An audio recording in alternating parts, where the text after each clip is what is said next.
Today we have a special guest, Amy, who is going to be telling us a murder mystery story that I've never heard before. This is my first time hearing it, and there will be a reaction. It's kind of a reaction video while I do my makeup.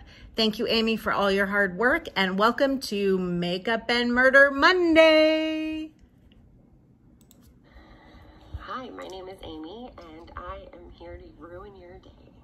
Ooh, I'm going to tell you about a murder mystery that's local to Arizona. This is the story of a man named Emmett Velten. Emmett was born on November 10th, 1941 in Memphis, Tennessee. His parents were Winnie and Emmett Sr. He earned his bachelor degree from the University of Chicago and his doctorate in psychology from the University of Southern California. okay. Seems legit. Hey, you know what? Oh my God. And there's a dog. There is a dog barking. Dr. Velten was an educator in his field in the Memphis City schools during his earlier parts of his career. He was also a chief psychologist at Yuma County Behavioral Health Services. Never heard of the guy. Arizona. From Yuma, he moved to California and became clinical development director at Bay Area Addiction Research and Treatment and a clinical professor in the University of California system. Dr. Velten later moved to Tucson and then Phoenix, where he worked for many years as the clinical director at Assisted Recovery Centers of America. No, I'm keeping it. I'm not a pro. You don't need to be a pro. He was active in cognitive behavioral therapy techniques. Ooh, I like that. Including one called SMART, which was a secular or non-religious recovery program.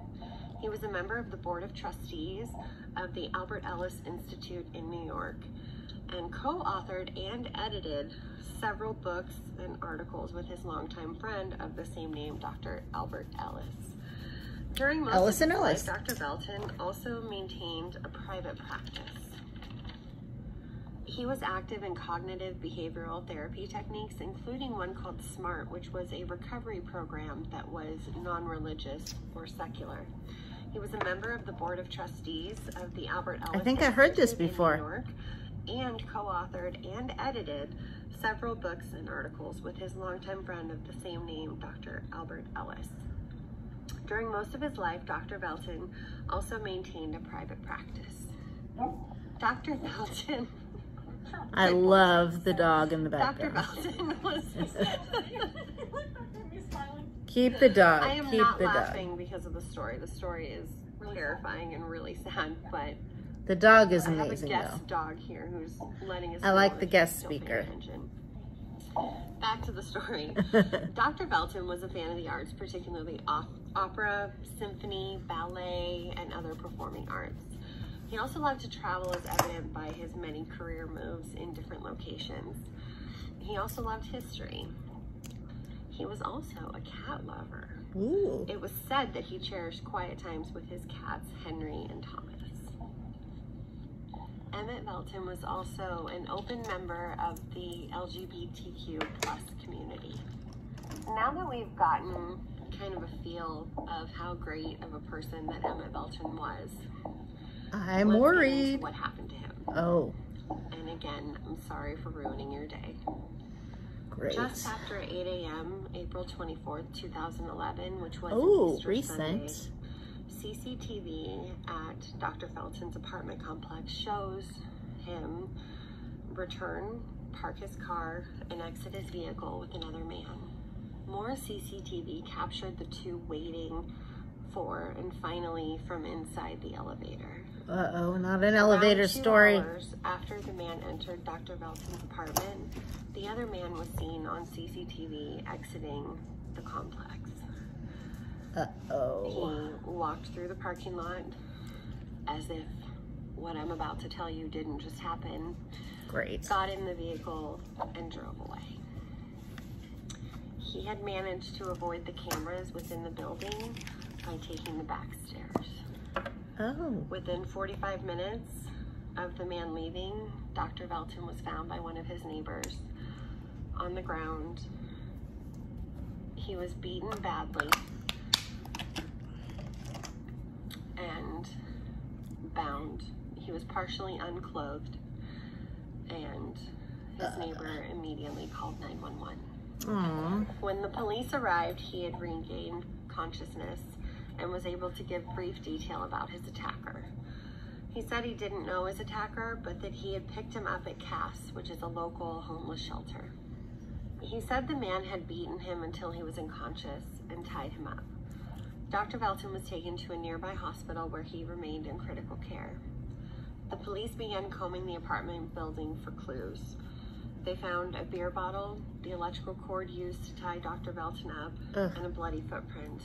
However, none of that evidence was connected to any known suspects at the time, so any evidence that they got from those were not already in the system, so they couldn't actually connect what they had to anybody that was known. Upon reviewing the CCTV, the police were able to get something of a description of their lead suspect. The footage shows the man was clean-cut, Caucasian, wearing a neon green baseball cap and I saw two different descriptions. One was tan messenger bag and the other was a gray messenger bag. I reviewed that footage myself, and it is pixelated enough that it's really hard to get an exact color on it. That footage can be found on YouTube. Now, because the footage was so pixelated, they could not actually identify any facial features. Police do believe that the suspect was 20 to 25 years old, around 5'9" and approximately 145 pounds. A short time after the attack, security guards near 35th Avenue and Glendale noticed Dr. Velten's RAV4 get parked. However, they obviously didn't know that that vehicle was of any interest, and they didn't actually report the vehicle to the police until April 27, 2011, which was 3 days later. No evidence was reported having been found in the vehicle. However, because Dr. Velten was in the field that he was in, there is evidence that suggests that not everything was made public because they didn't want people to worry. Patients. Oh, police patient took confidentiality. The images of Dr. Velten HIPAA and the suspect, what they could get, to Cass and other homeless shelters in the area to see if any of the regulars or staff, as well as staff at the apartment complex, could help identify them. However, nobody could. On May 3rd, 2011, Dr. Velten sadly succumbed to his injuries. Oh, that's a long time. The case remains unsolved and has been widely referenced in the media as having gone cold. And cold cases. So as for my final thoughts, they don't have a lot. I've been researching this case for days. I've literally stayed up all night trying to put the pieces together myself. Not that I think I'm any better than the police. But I've gone down many rabbit holes trying to understand what happened to Dr. Velten. Being that he was such an exceptional person, and he was so well respected among his community, his friends. And unfortunately, it could be a patient. None of those theories that are out there seem to actually be helpful. However, I'll review a couple of them. On r/unsolvedmysteries, which is a thread on Reddit, some have said that Dr. Velten had sessions within his home. Some of those were previous patients, or at least those who claim that they were. Now, as a licensed cosmetologist in the state of Arizona, this did give me a little bit of a pause, because I can't legally cut hair in my home, so I wasn't aware of rules and regulations. I think you can if you have certain licenses, and sometimes maybe within a doctor's home. Informally However, do it. I don't know. When I followed that rabbit hole, I couldn't actually verify, being that today's circumstances are what they are, that is any type of unethical or questionable I don't think relationship. It is. But I mean, I don't know. 2011 versus today, it seems like those two worlds have collided, and it is definitely an acceptable practice. Another speculative angle was the potential sexual undertones of Dr. Velten having been found with his pants partially removed. However, all of those suggestions are speculative at best and have been widely rebuked by friends and co-workers of Dr. Velten.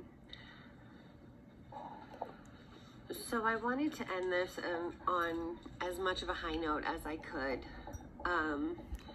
I'm going to go ahead and read this. It is a tribute from the Smart Recovery News and View letter written after Dr. Velten's death.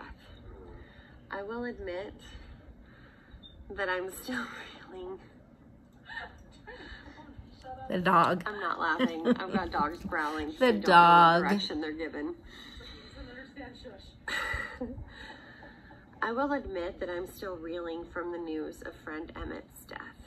I enjoyed the opportunity to work with Emmett over the past 17 years, and our most frequent communications revolved around his editorial leadership of this, our quarterly News and Views newsletter. I didn't have the heart to try to find a replacement for this issue. It somehow seemed too soon, and my emotions are still a bit raw to try to work with a new editor. Hopefully, by the fall issue, we'll have found a volunteer to fill Emmett's shoes. Big shoes, indeed. Yeah. I hereby take full responsibility for any typos, grammatical errors, imperfect editing skills, etc. contained in this issue. Emmett had a gift of being not only clever, but he was one of the most quick-witted individuals I've ever had the pleasure of knowing. I can't tell you how many times I'd laugh to the point of tears at his emails. Aww. He was always precise, timely, and on top of each issue of the News and Views.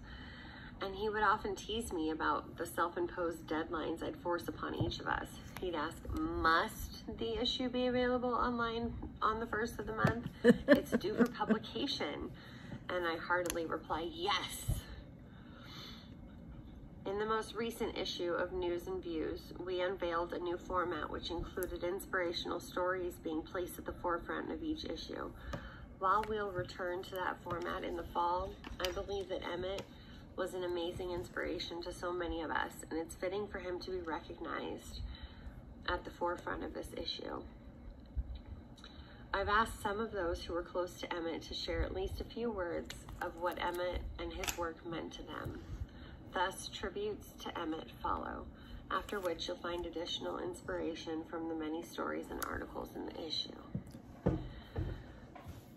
To follow are around 4 pages of very touching, very humanizing tributes to Dr. Velten from those who knew him best. That is so sad. And I just feel like they are worth mentioning. I'll link it in the description below. Ah, what a sad story. Well, thank you, Amy, for your story. We appreciate it. And if anyone else has a story that is local that they would like to see covered, just let me know. I'll talk to you guys next week. Stay beautiful. Bye.